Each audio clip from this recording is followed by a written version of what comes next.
Ini yang sudah mulai hilang di kita. Jadi hari ini mohon maaf para jamaah, ini mohon maaf sekali. Kita ini menjadikan masjid hanya sebagai tempat ibadah solat. Selain daripada itu tidak. Bahkan ada pro dan kontra. Kalau ada acara-acara kita buat dalam masjid. Kupu yang pegang dalam masjid, yang tempat sembahyang. Di sini harus kita buat kebiasaan. Di sini harus kita buat kenyamanan dalam masjid ini. Maka sekarang orang tak lagi mendapatkan kenyamanan dalam masjid. Jadi terfikirlah oleh kita, masjid ini tempat taubat. Yang katuha, yang kapentiun, baru jak kenung.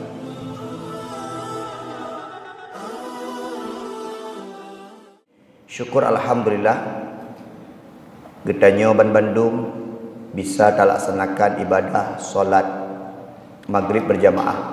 Maka ucapan yang sangat besar adalah ucapan alhamdulillahirabbil alamin. Kesyukuran ini menjadi penting dalam kehidupan kita, karena kita diberikan kondisi yang tidak sama oleh Allah. Kadang-kadang orang sehat, tapi Allah tak beri kesempatan. Kadang-kadang orang Allah beri kesempatan, tapi tidak sehat. Nah, kita hari ini dapat dua-dua, sehat dan ada kesempatan. Maka yang jangan pernah kita lupakan dalam hidup ini, syukur. Maka kemudian Allah menyampaikan, la in syakartum la azidannakum wa la in kafartum inna adzabi lasyadid. Setahun sudah kita lalui 1446 Hijriah, syukur. Coba lihat orang-orang yang selalu berjamaah dengan kita, mungkin di antaranya sudah ada yang meninggal, atau sekarang berada di rumah sakit, atau sekarang sudah tak mampu lagi jalan datang ke masjid ini. Maka yang jangan pernah kita tinggalkan dalam hidup ini, syukur. Sesulit apapun keadaan kita, sehancur apapun ekonomi kita, sehancur apapun hidup kita, yang jangan pernah kita tinggalkan satu, syukur.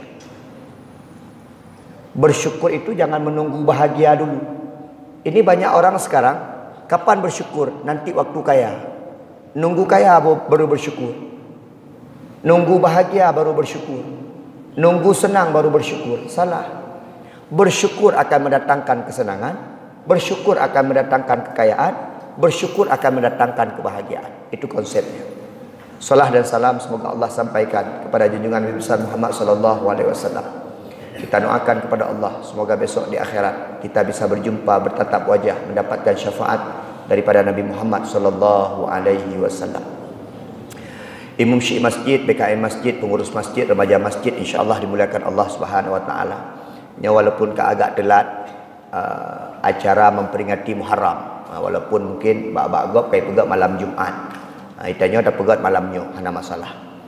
Bapak Ibu sekalian yang dimuliakan Allah Subhanahu wa taala, kita kilas balik sebentar, flashback sebentar ke belakang. Nabi Muhammad setelah mendapatkan perintah Allah dan keadaan di kota Mekah yang tidak lagi kondusif, penganiayaan di mana-mana, intimidasi di mana-mana, Rasulullah beserta sahabat tertekan di kota Mekah.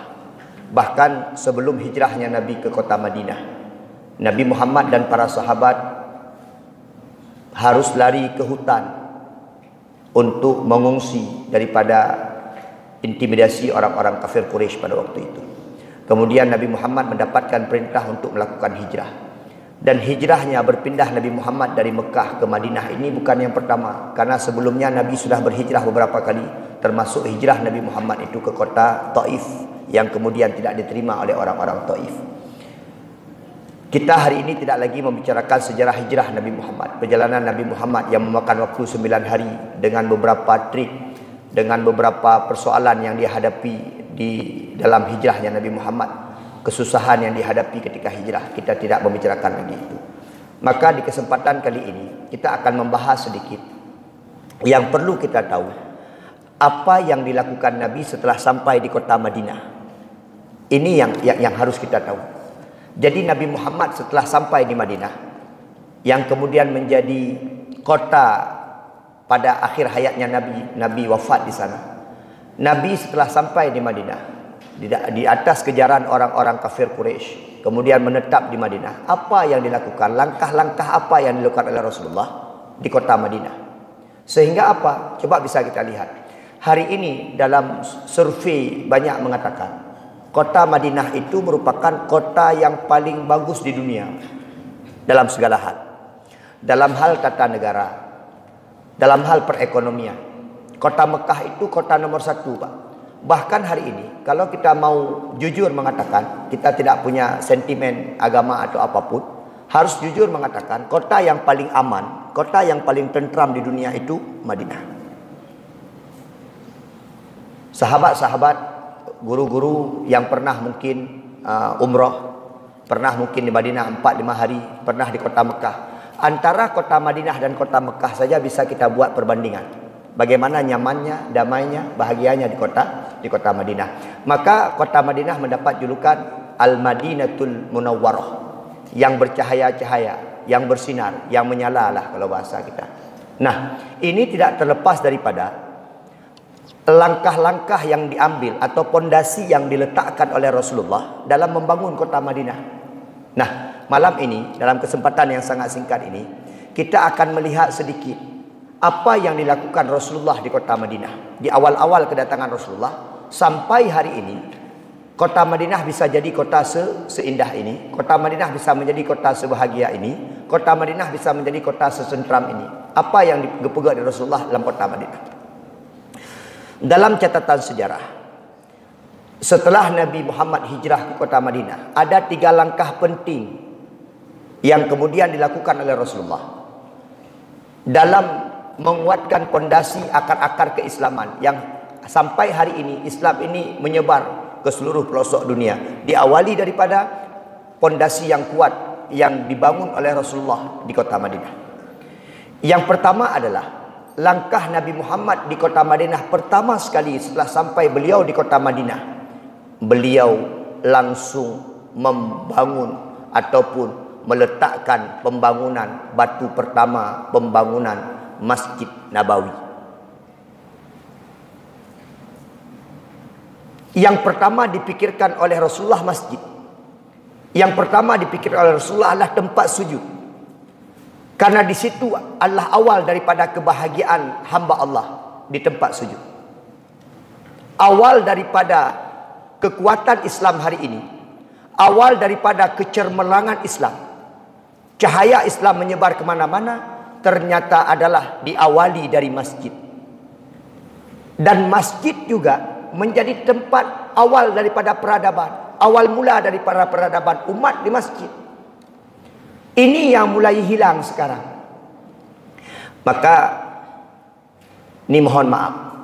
Coba kalau kita insya-Allah nanti diberi waktu oleh Allah umur panjang, bisa datang ke kota Madinah, bisa datang ke Masjid Nabawi. Coba lihat. Masjid Nabawi bukan hanya dilakukan untuk solat 5 waktu.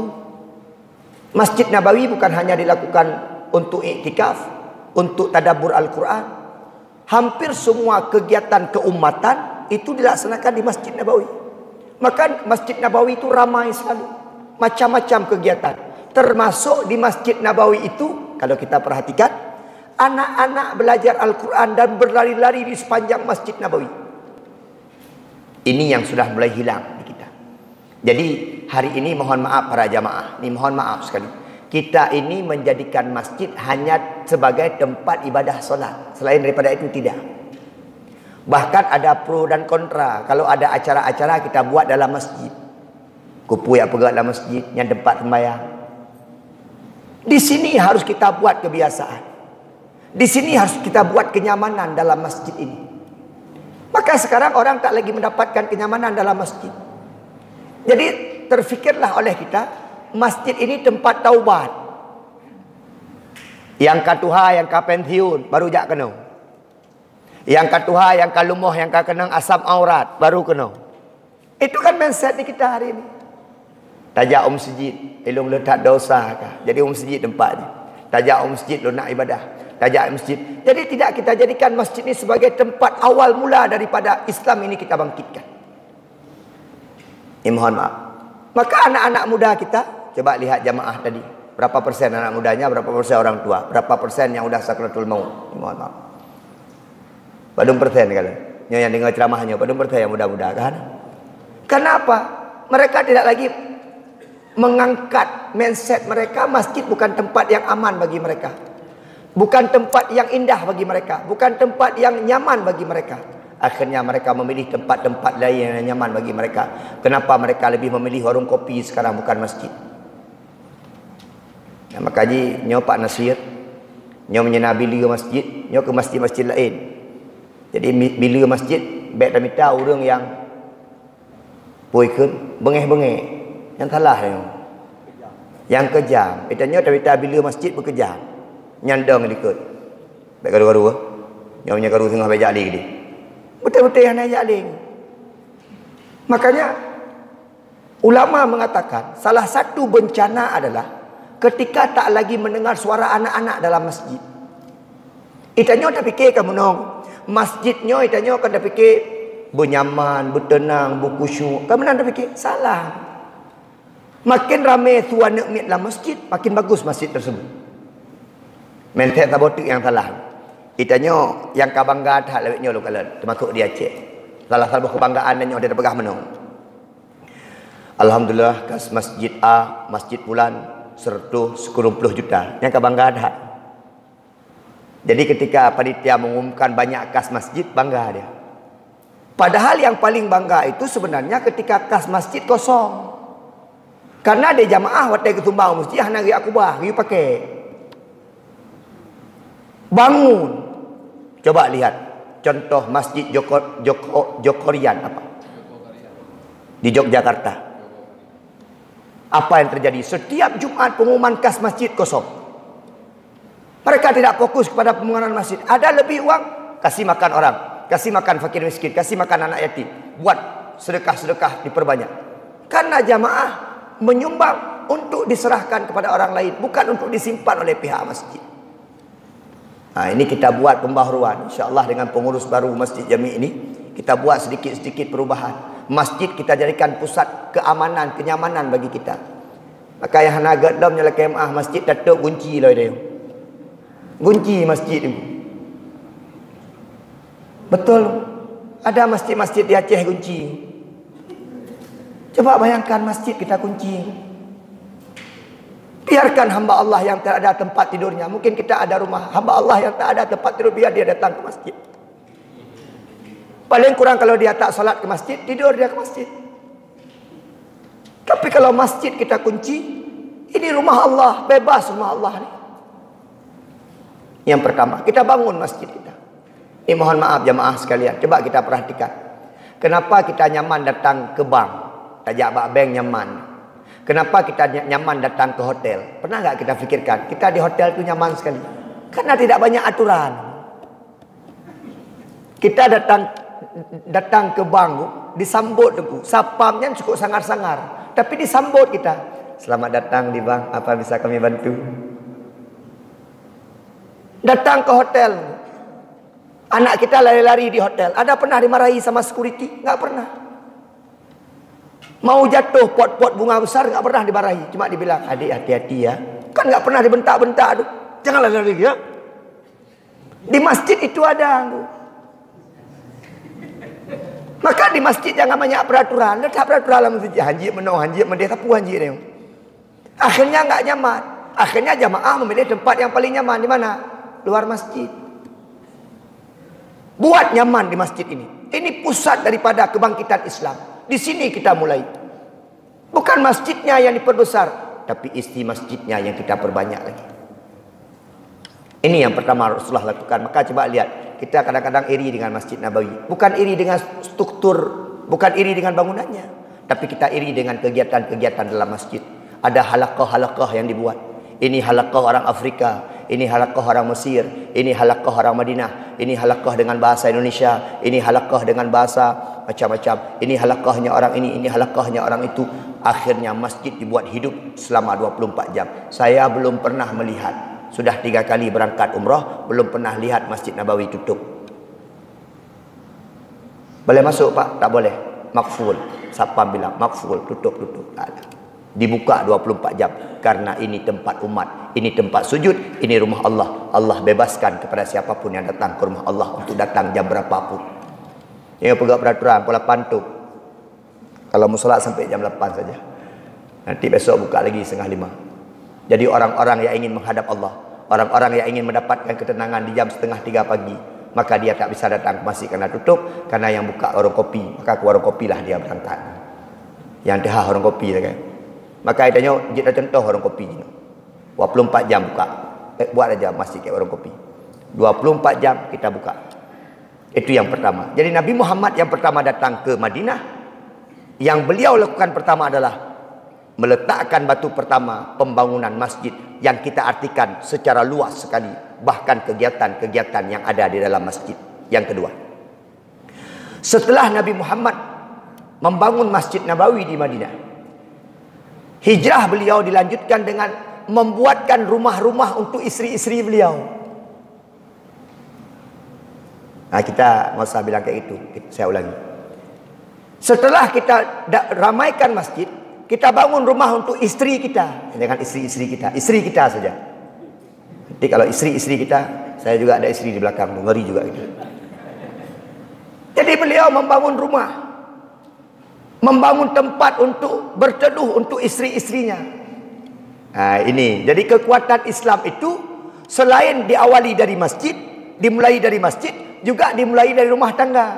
Bagaimana kita akan kuatkan agama? Bagaimana kita akan syiarkan agama? Bagaimana kita akan menyalakan agama kalau rumah tangga saja berantakan? Nah, ini rumah tangga penting. Jadi jangan kita bilang, oh bangun rumah. Bukan hanya sekedar membangun rumah, tapi membangun aturan-aturan, konun-konun yang ada dalam rumah tangga tersebut. Membuat nyaman isi rumah kita itu yang jauh lebih penting. Rumah dah pegat. Rumah dah bernyaman. Kita nyaman menang, menyelah kemah. Longkalan orang-orang yang sukses di luar tu, orang-orang yang pahai rumah. Saya ni guru dah lama sekali jadi guru ni. Dari umur 19 tahun guru sampai sekarang guru. Dulu pertama pulang dari Jawa tu mengajar di Ulumuddin. Ini singkat saja. Belajar di Ulumuddin. 3 tahun di Ulumuddin pindah ke Saifullah Medan. Habis tu balik lagi ke Al-Muslimun Luk Sukun. Habis tu mengajar di SMA Negeri 2 Luk Semawe 18 tahun. Habis tu sekarang mengajar di SMK Negeri 1 Luk Sukun. Sudah hampir jalan setahun. Jadi hidup saya ni di pengajar. Ini kalau kita lihat anak-anak yang bandel-bandel, anak-anak yang banyak-banyak bermasalah, ya, keluarga-keluarga bermasalah, diawali dari rumah yang enggak punya rumah. Bukan hanya enggak punya rumah, yang enggak punya aturan dalam rumah tangganya. Di rumahnya tidak betul, di rumahnya tidak beres, di rumahnya tidak sehat, maka sampai keluar pun begitulah yang akan terjadi. Maka rumah pada tak pegat. Nyo pula meyaika nyo kepala-kepala rumah tangga. Kita nyo baik sibuk ngurusan road. Kita punya tanggungjawab. Apa tanggungjawab kita? Isteri dan anak-anak kita tanggungjawab kita sebagai kepala rumah tangga. Kita nyo hantik tak ibadah ke road mentah. Saya Pak Ustaz alhamdulillah 5 waktu solat. Isteri enggak tahu. Saya alhamdulillah Pak Ustaz sekarang menjadi jamaah tetap di Masjid Jami. Alhamdulillah Pak Ustaz dari maghrib ke Isya enggak pulang. Nanti saya baru keluar dari masjid jam 8 kurang 15. Oh jam 8 lewat 15 habis solat Isya. Subuh saya di sini Pak Ustaz. Saya insya-Allah 5 waktu Pak Ustaz di sini. Anak-anak kayak mana? Itu enggak tahu saya Pak Ustaz. Yang penting saya aja Pak Ustaz. Ini salah. Jadi rumah tangga kita bangun. Dalam rumah tangga itu ada suami, ada anak, ada isteri. Itu yang dimaksud dengan rumah tangga. Tak pegak rumah tangga ni. Berjeroh rumah tangga. Apapun yang kita lakukan. Karena sumber bahagia ini. Kini kalian, orang-orang agam yang berkim, berkim, jangan dikim. Rumah berat tak masalah. Kini kalian. Punya orang-orang tanya agam ku rumah aman, rumah damai, dumpu beres, kalian teruk luar hehehe. Dikim. Pi punya rumah nak beres, rumah ni berimop sampai-sampai ya wasi dah yang hai dikim. Rumah nak betul. Dari berangkat rumah, macam tadi rumah hana sehat kan. Di urina kadang-kadang pergi menung, hana sehat cik urina. Golam tak terbiat, ho. Golam tak terbiat, ho. Golam tak terbiat mensabuh langkah habis. Bapa di nuo. Nya hana sehat dia. Nya dengan dadu pikiran kopi di melupi yang. Tapi menyanggakan BO di urina, nyola kemah na urina ngikut. Baca dan terbiat. BO saja. Ayah, hati-hati bah. Cukup mangau dip dia. Nya ada hana riwa 40 poh kurang lewat 15 kata wong. Ingat hati-hatinya. Pu doa hanaga ni. Ya. Jadi ini perlu kita ciptakan rumah tangga yang kondusif. Jangan enggak kondusif rumah tangga. Itanya meno nyola ke mak haji. Baik dah fikir urinang nyan pembantu babu di rumah kunci. Kena orang agam yang agak-agak meno bacut. Nang ku mudah-mudah orang agam. Lako nak duri lako ke? Lako. Nyolong bos dalam pengaruh rumah. Tidak, kita sama-sama ni. Ini rumah tangga. Maka Nabi Muhammad sampai keluar hadis di mulutnya. Ucapan di mulut beliau apa? Baiti jannati. Rumahku syurgaku. Coba bayangkan. Ini nanti kita boleh ni. Itu di belakang itu. Ni mohon maaf ni. Ada Pak Ari namanya. Kanit PPA Polisi Polres Aceh Utara. Saya beberapa kali ngobrol sama beliau. Ternyata kasus-kasus pelecehan yang ada terjadi di Aceh Utara, khususnya di bawah hukum beliau, itu diawali dari rusaknya sebuah rumah tangga. Tanya sama beliau. Itu ada di belakang beliau. Rusaknya struktur rumah tangga, maka terjadi pelecehan, terjadi macam-macam rumah tangga, terjadi ini itulah rumah tangga dari rusaknya sebuah struktur rumah tangga. Jangan anggap remeh rumah tangga. Nabi Muhammad setelah bangun masjid buat rumah. Tak pegat rumah tangga adanya, tak penyaman urang dalam rumah tangga. Tak masalah, saling mengerti dalam rumah tangga. Urinang dengar kena tiap. Ibu-ibu dengar kena. Tanya agam dengan urang inangnya beda. Lu nak pegah beda. Agam dengan inang hana sama. Maka Allah gepujodoh agam dengan inang. Urang inang dengan urang agam beda gaya. Nak lu pegah sabi-sabi meno. Urang agam lebih cenderung berfikir dengan kepalanya. Urang agam kurang pakai perasaan. Urang agam hinoi dua. Maka orang agam cina kalian asena masalah tak mak boleh. Hai ukir kan. Ya orang agam. Beda dengan orang inang. Orang inang lebih cenderung memakai perasaannya. Maka orang inang asena masalah tetap mak badada. Ya Allah. Yang pastinya. Itanya beda agam dengan inang. Menyak agam agak ego bacut. Itanya mesti menoi rumah. Nama masalah di rumah letakkan ke rumah ataupun bengeh di ke rumah. Kabih itanya, kabih urusan. Di orang inang kan hana. Di renang hana kun ke tanya, tapi yang tak kun tanya tingat ke sampai 10 tahun. Pu yang tak perbuat tanya tingat. Maka urinang lebih cenderung ke perasaan. Maka ke pejodoh tanya dengan urinang cocok. Menjaga pejodoh di Allah agam ngagam hana cocok. Uleh pakai uleh. Menjaga pejodoh di Allah inang inang hana cocok. Perasaan pakai perasaan. Maka yang cocok adalah persatukan di Allah antara uleh dengan perasaan. Saling nak kekurangan. Urinang nak kekurangan, tanya kekurangan. Hana yang sempurna rumah tangga. Nah uragam pegah meno tengku ilong hai ilong fikir tengku perumah long tengku cemburu dah. Baiklah perumah Nabi cemburu. Perumah Nabi cemburu tu. Dan itanyo akan kehilangan rumah tangga ketika kehilangan rasa cemburu dari isteri kita. Lo ulang tiga tu. Yang penting. Itanyo akan kehilangan rumah tangga, gezah rumah tangga itu akan hilang ketika kita kehilangan rasa cemburu dari isteri. Mesti tanya, itanya igop, ira ni cemburu kelakon. Mata tidak ajak anandanya. Mata gua anandanya. Nah, nama ngau dip ni. Asal kau rinang kau cemburu, kau ngau dip ni. Kini kalian. Kalian baju gu, nak manoi le. Baik menancaran pakai baju. Tamanya hana sunyan mesti ura bak katanya hampa udip. Maka pegah bak urinang cemburu. Maka pegah dewa awak cara ngono. Cemburu itu batasan antara cinta dan benci. Sebenarnya ketika seorang perempuan isteri sudah kehilangan rasa cemburunya, dia sudah kehilangan rasa cintanya. Yang pelihun. Nyalate pasti nanya. Oh mah betul ke punya pegah lu kenali cemburu ni nang rumah. Oh pandai cemburu punya dodo Tuhan. Aja cemburu ni. Nijak ke dia. Karena meno ada dua rumah. Lebih agak luar daripada rumah. Dalam rumah letak masalah nijak ke dia ju. Kamu sijit home dia dah meninggal ni dia home lah daripada sakit-sakit ni. Rumah tangga kita baut. Kekuatan rumah tangga kita kuatkan. Ini banyak hari ini di Lok Semawe ni. Kayak mana kita membuat kampung? Ini kampung pun. Lancang Garam. Bagaimana kita akan membuat kota Lok Semawe? Bagaimana kita akan membuat Bandar Sakti? Bagaimana kita akan buat Indonesia ni? Bagaimana kita akan buat Aceh? Struktur kecil, organisasi terkecil dalam kehidupan kita tidak betul. Iaitu rumah tangga. Organisasi yang paling kecil dulu kita perbaiki. Baru kemudian kita memperbaiki struktur-struktur yang besar. Kita awali daripada struktur yang kecil. Ya ubud-ubud leh. Rumah tangga leh. Jadi bagaimana agar bahagia rumah tangga ni? Satu kalau boleh saya sampaikan. Letakkan sesuatu pada tempatnya. Apa tugas kita sebagai seorang suami? Apa sebagai tugas seorang isteri? Apa tugas sebagai seorang anak? Apa kewajiban kita sebagai seorang suami? Apa tanggungjawab kita sebagai seorang suami? Kalau kita tahu proporsi kita masing-masing, insya-Allah rumah tangga akan hebat. Yohana, negala sampai gepegah di Nabi dalam sebuah hadis itu, seandainya rumah tangga sudah mulai diambil alih oleh seorang isteri, intadri sa'ah, tunggulah kehancuran rumah tangga tersebut. Rumah tangga kadiatu di urina, kakreh bangke dengan bang likut. Urina merasakan pegawai negeri. Meteah lewat P3K barosa. Tanya hanabut, iatu tanya. Dipegah mana macam-macam ke tanya, hanai bohyum tanya oleh rumah. Disitulah mulai hancurnya rumah tangga. Kita sebagai kepala rumah tangga, jadi kepala rumah tangga. Malun tengku hana dihormati sagai rumah. Kadang-kadang orang hana dihormati tanya, kadang-kadang tanya cit. Apa nak dihormat ke tanya? Tak beda pa 12. Dihormat ke tanya? Beri hana ada puas rumah dah kerja hormat. Jangan hana dihormat cit. Buat kita jadikan kita menjadi terhormat di rumah. Bengah je ayu. Yang penting je le. Beda di rumah. Biar kita menjadi terhormat. Itu yang kedua.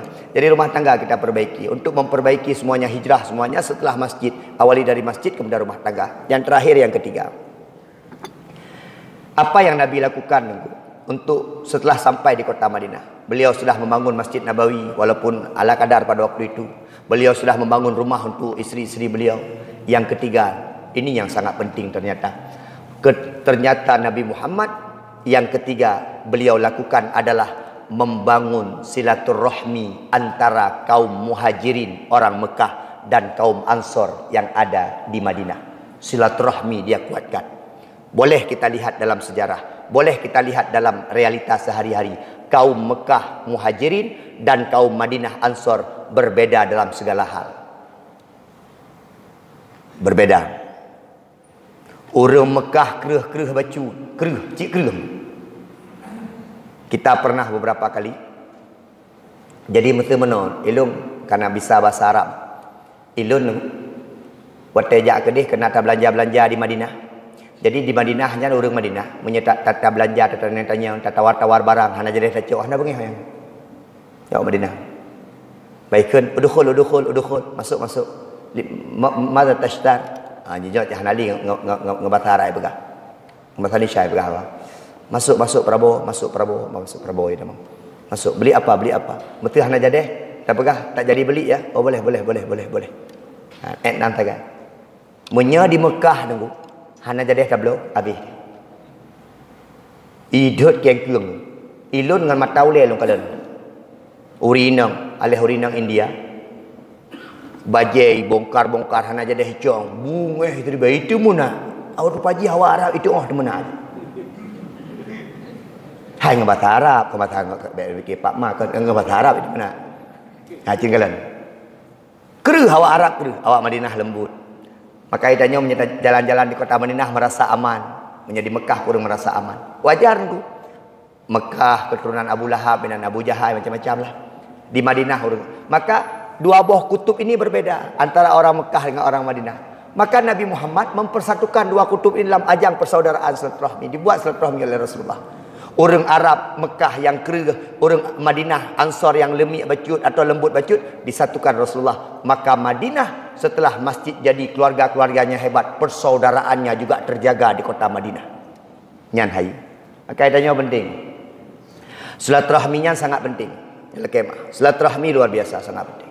Itanya anak udip tanpa silaturahmi. Jadi kalian manfaat silaturahmi yang Nabi pegang. Manfaat silaturahmi yang pertama ya bersutur rizqa. Manfaat silaturahmi. Mudah rezeki. Menyepelai mudah rezeki silaturahmi bertiga. Nyolun termasuk malamnya diundang kena gara-gara silaturahmi. Lun bunuh acara poh limang bak museum Kota Luk Semawi. Lun sembayang asah ini. Gekalan lo ipak nasir. Dia ceramah malam ke arah rezeki. Mamnya hana lunjak kena asah gundang.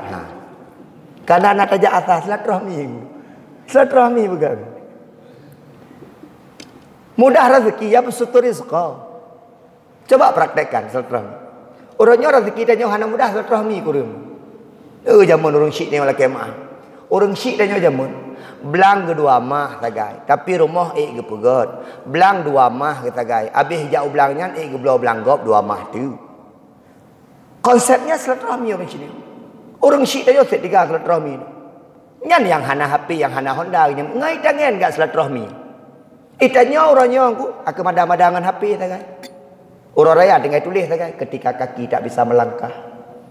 Ketika tangan tak bisa berjabat, mata tak bisa memandang, hanya doa, silaturahmi yang bisa kami sampaikan. Akhirnya, jadi bayang, kaki tak bisa melangkah, capi.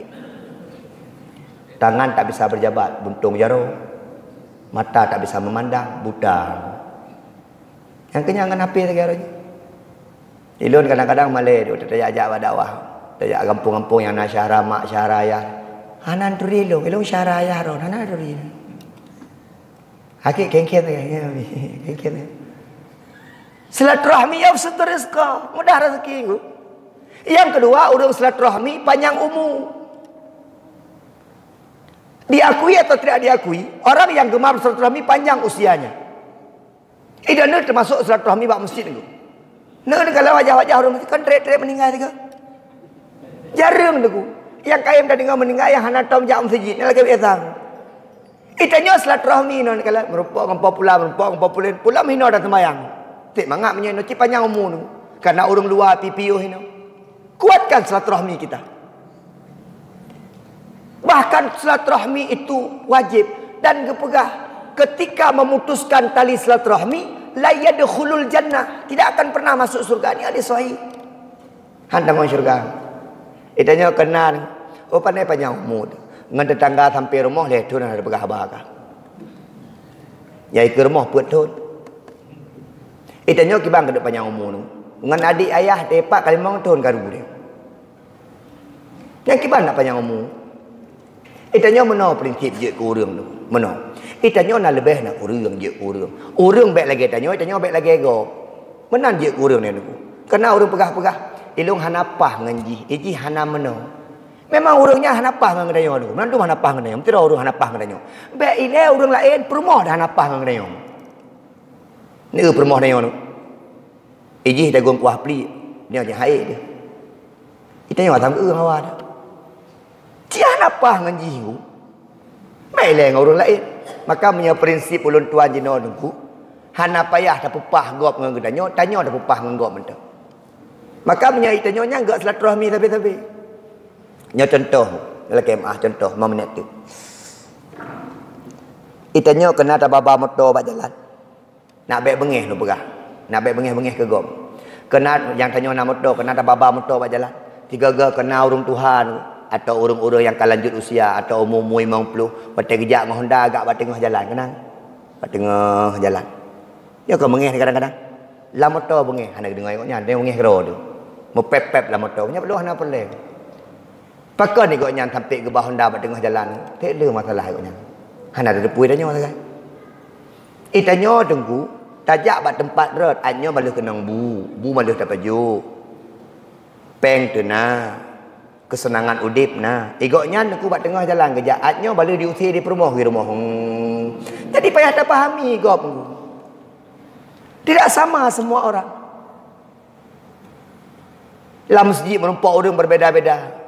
Ladum menong kunya laki aku ladum merompak urun ladum. Hana ke kem tu. Langsung taponis go. Sombong tak haji ya. Hang tem kem. Pada trip hana merompak kan ngelu.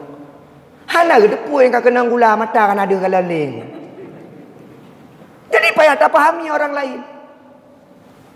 Ketika dia berseberangan dengan kita, ketika dia tidak sama dengan kita maklumkan orang lain. Maka kalau itu terjadi, silaturahmi tetap berjalan. Jangan banyak mencari perbedaan, tapi ayolah kita mencari persamaan. Lagi kamu guru, kamu tak pengehro ngane mi macam model ane mi ino. Hana payah pengehro Tuhan ngane mi. Ki bancit tak pegak ro lagi ane mi lagi ji haju ho mi. Ini yang kita buat biar silaturahmi kita langga. Maka hana bengeh nganji, hana pah nganji. Kena dalam masjidnya nyala kemah kadang-kadang ni no hana home. Dalam masjid kena kadang-kadang antar pengurus hana pah. Hai dah paham ku hampa. Kecuali tanya Nabi menandum, hampah kita. Semua kan punya prinsip masing-masing.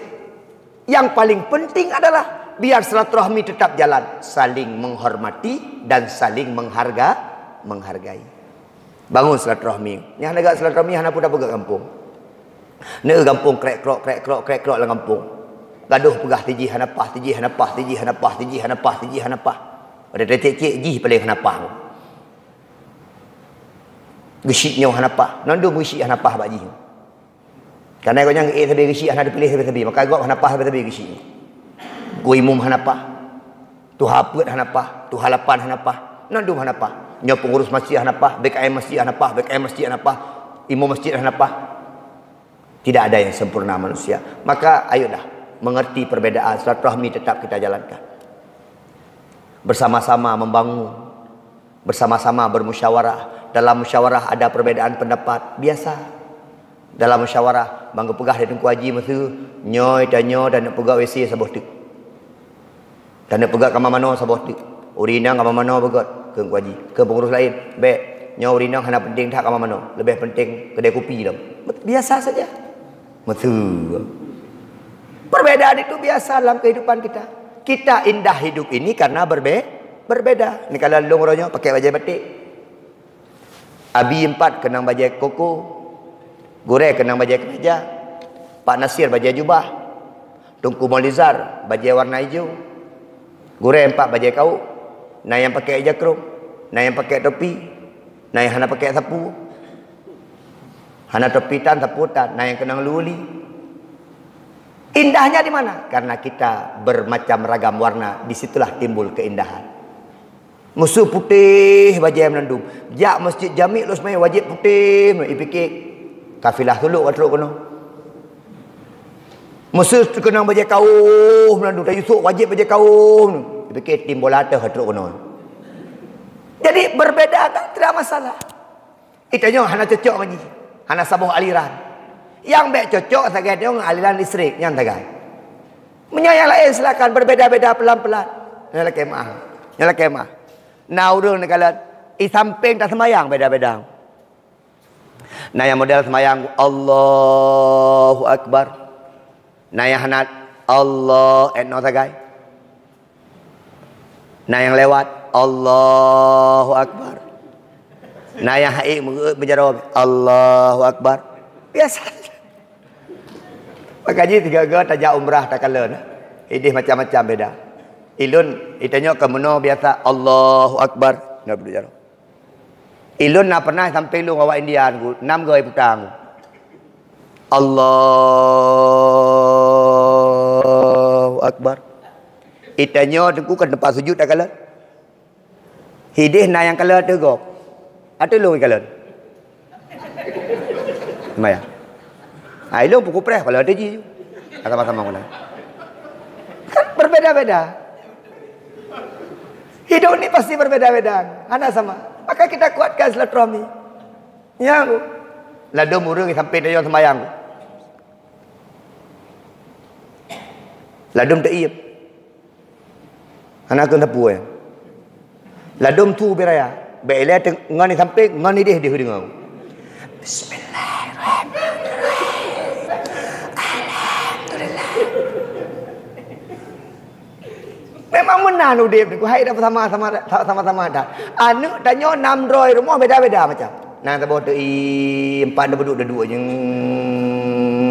Sampai domroh dengar jeng. Nah yang taboh ku cabak alaihim iplung kuno dia. Nah yang taboh tu dengku ji galak menggambar, yang taboh tu meno biasalah itulah. Maka di tengah-tengah perbedaan itu, orang Mekah dengan orang Madinah berbeda sangat secara kultur mereka, berbeda tingkah laku mereka, berbeda etika mereka, tapi dipersatukan oleh Rasulullah karena Nabi yakin persaudaraan awal daripada kecemerlangan daripada Islam. Heboh Nabi hijrah. Ketika Nabi hijrah sampai di kota Madinah, 3 yang dilakukan oleh Rasulullah. Yang pertama, Nabi membangun Masjid Nabawi sebagai pusat peradaban Islam, kebangkitan Islam. Yang kedua, Nabi membangun rumah-rumah untuk istrinya, membangun rumah tangga yang kokoh untuk kehidupan negara yang lebih kuat, diawali dari rumah yang kuat. Yang ketiga, Nabi membangun silaturahmi. Maka insya-Allah hebohnya tatim pegot, tatim bangun bersama-sama. Insya-Allah akan muncul Kota Lusmawi, akan muncul Aceh yang hebat, akan muncul Indonesia yang hebat. Terima kasih atas segala perhatian. Sekolah dapat habis, mari sama-sama kita baca doa. Insya-Allah tamlaka ba Allah tahun 1447 Hijriah lebih baik. Dan doa ba Allah tahun 1447 Hijriah kita lebih beriman kepada Allah, lebih taat kepada Allah, dan kita doakan apa yang kita lakukan di tahun 1446 Hijriah mendapatkan balasan pahala dan syurga oleh Allah Subhanahu wa taala, dan Allah istiqomahkan ibadah kita, istiqomahkan salat kita, istiqomahkan doa-doa kita di tahun 1447 Hijriah. Nauzubillah minasyaitonir rajim. Bismillahirrahmanirrahim. Alhamdulillahirabbil alamin hamdan syakirin hamdan yuwafi ni'amahu wa yukafi'u mazidah. Ya Rabbana lakal hamdu kama yanbaghi li jalali wajhikal karimi wa 'azimi sultani. Allahumma salli ala sayyidina Muhammad wa ala alihi wa sahbihi wa baraka wa sallim. Allahumma inna nas'aluka ridhaka wal jannata wa na'udzubika min sakhatika wan nar. Allahumma hdina siratal mustaqim, siratal ladzina an'amta 'alaihim ghairil maghdubi 'alaihim waladdallin. Rabbana dhalamna anfusana wa illam taghfir lana latarhamna lanakunanna minal khasirin. Rabbana atina fid dunya hasanah wa fil akhirati hasanah wa qina adzabannar. Hasbunallahu wa ni'mal wakil, ni'mal maula wa ni'man nasir.